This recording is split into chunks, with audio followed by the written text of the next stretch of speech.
Praise the Lord. Hallelujah. Gospel of Saint Luke, chapter 10, verse 41. संत लूकस का सुसमाचार अध्याय 10 पद संख्या 41। मर्था मर्था, तुम बहुत सी बातों में चिंतित और व्यस्त हो।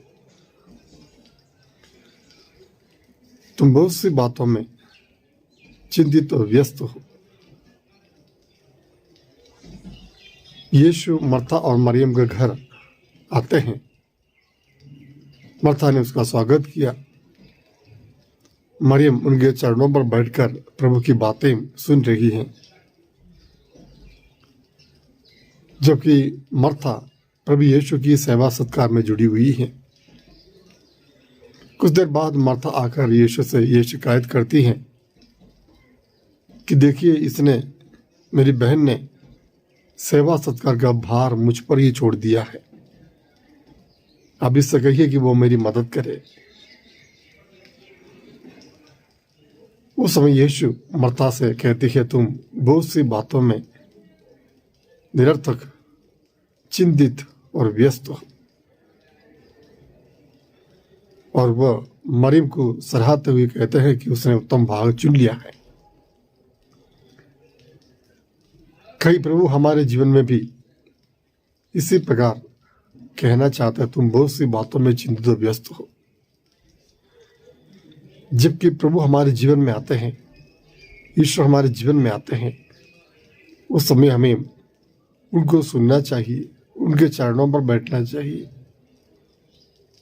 बाकी अन्य बातों में समय बिताना, अन्य बातों के बारे में सोचते हुए चिंता बढ़ाना, यह जरूरी नहीं है। लेकिन हम लोग इस प्रकार करते हैं कि हम प्रभु के स्वागत में सब तैयारियां करने लगते हैं। प्रभु के स्वागत करने के लिए सब प्रकार की तैयारियां हम करते रहते हैं, लेकिन प्रभु को सुनने के लिए, उनके चरणों में बैठने के लिए हमारे पास समय नहीं। अक्सर हम देखते हैं कि यीशु के नाम पर, प्रभु के नाम पर, विश्वास के नाम पर बहुत सारे कार्य हम करते हैं। शैक्षणिक क्षेत्र में हो या फिर स्वास्थ्य के क्षेत्र में हो, सामाजिक क्षेत्र में हो, हम बहुत से कार्य प्रभु के नाम पर, प्रभु के प्रेम के प्रति करते रहते हैं। हम ये सोचते हैं इसके द्वारा प्रभु की महिमा बढ़ेगी और प्रभु को हम प्रसन्न कर पाएंगे। लेकिन प्यारे भाइयों बहनों, कितना समय हम प्रभु के चरणों पर बैठते हैं, कितना समय हम प्रभु के चरणों पर बैठते हैं, कितना समय हम प्रभु को दे पाते हैं, प्रभु के कार्यों को, प्रभु के चरणों में बैठकर प्रभु को सुनने के लिए, उनका सानिध्य का अनुभव करने के लिए, उससे प्रेम स्वीकार करने के लिए।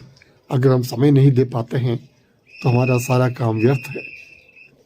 हाँ प्यारे भाई और बहनों, हमें प्रभु के लिए समय देना चाहिए, यीशु के चरणों पर बैठना चाहिए, प्रार्थना में अपने आप को समर्पित करना चाहिए।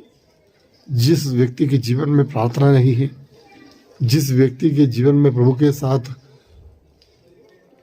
बिताने के लिए समय नहीं है, वो किस प्रकार प्रभु को प्रसन्न कर सकते हैं।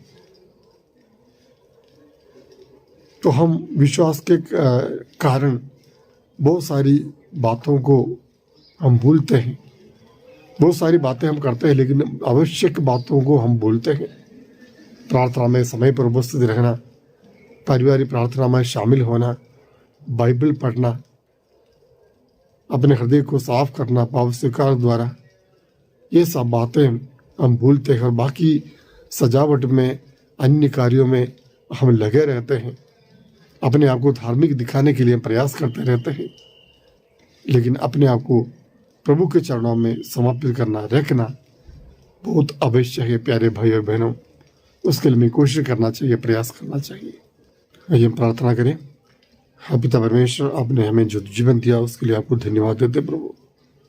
प्रभु, हम जानते हैं कि हम आपको प्रसन्न करने के लिए, विश्वास में बढ़ने के लिए हम बहुत कुछ करते रहते हैं जो हमारे हृदय को परिवर्तन नहीं लाते हैं।